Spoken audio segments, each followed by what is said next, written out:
All right, I am going to apologize real quick that it's taken me so long to get these up, but I recorded them last week, and for some reason, chapters like 19 and on were fine, but chapter 18 refused to load. And by the time I was done fighting with it and realized I was just going to have to re-record it, I had strep throat this weekend, so my voice was gone. So I'm recording it now, and I'll get them all up as soon as I can.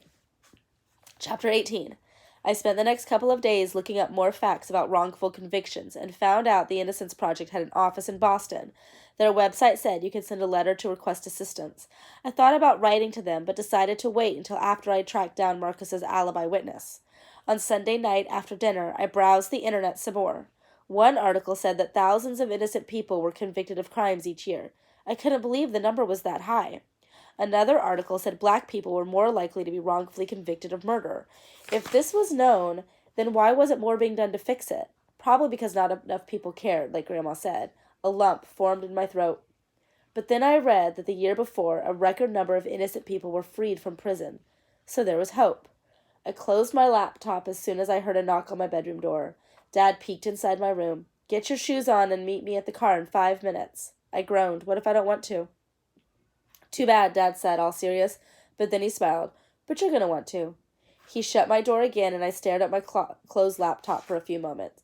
It was already 8 o'clock at night, so whatever it was probably wouldn't take long. I left my room, slipped into my flip-flops next to the front door, and went outside. Our car was running in the driveway, with Dad in the driver's seat and Mom next to him. I got into the back seat and put on my seatbelt, crossing my arms on top of it. Dad started driving while I stared out the window, zoning out to his favorite jazz station on the radio. The sun was setting, and it was as if someone had taken a brush with pink paint and made a streak across the sky, which was pale blue but getting darker by the minute. I guessed where we were going by the route we were taking. 5 minutes later, Dad drove into Davis Square. He found a metered spot, and once he parked, we all got out of the car. We automatically started walking toward the center of Davis, straight to J.P. Licks, home of the best ice cream in Boston. We walked inside the small shop and got in line. I stared at all the flavors on the chalkboard menu and decided on peanut butter cookies and cream and a waffle cone.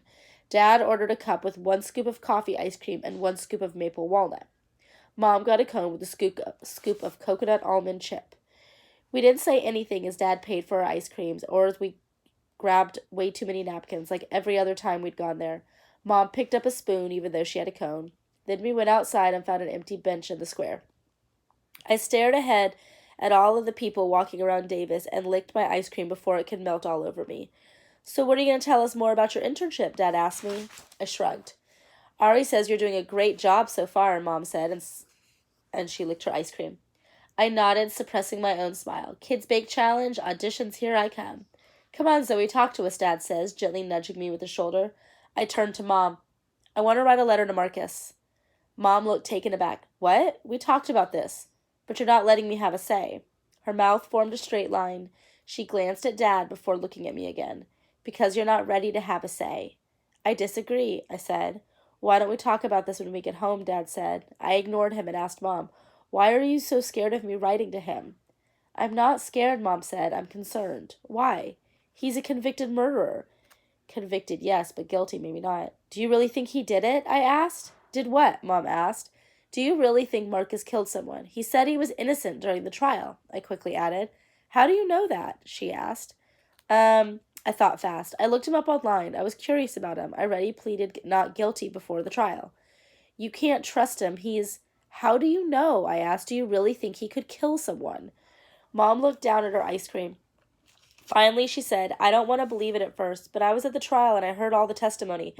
Marcus was the last person seen with Lucy. What if that witness got it wrong? He lied to me about hanging out with her at all. I couldn't trust him anymore. She paused and then said, I don't know. Maybe he didn't mean to do it, but I still think he could have. But you don't know for sure. You're right, Mom said, but I have to go with my gut on this. Grandma had said the same thing about her gut, except she believed Marcus. I turned to Dad. What do you think? He thought about it. I know this stinks, but I think your mom knows what's best for you. All of a sudden, I felt trapped, sitting on that bench between the two of them. I stood up. Mom stood up too, and her voice got louder. Zoe, I'm only trying to protect you. Dad, still sitting on the bench, grabbed Mom's wrist, but she shook him off. I know you're curious about him, Mom said to me. I get that, but please don't be mad at me. None of this is my fault. Marcus being in prison is not my fault. Out of the corner of my eye, I noticed a few people staring at us. I ignored them. It's your fault I can't write to him, I said. My own father. You keep hiding him from me. Yes, and I'm doing the right thing, Mom said. I stared at her, my eyes filling with tears as she stood there breathing heavily. I turned away from her and then felt something cold and wet on my fingers. My ice cream cone was dripping everywhere. I walked to the nearest trash can and threw the cone into it. Dad came up behind me and handed me a couple of napkins, which I used to wipe my hands off. He tried to put his arm around me, but I wiggled out of the way. Let's go home, Dad said quietly. Without a word, I followed him back to where we parked the car. Mom trailed behind us. On the drive back, part of me wished I hadn't ruined the night by bringing up Marcus at all, but most of me was determined to prove them wrong.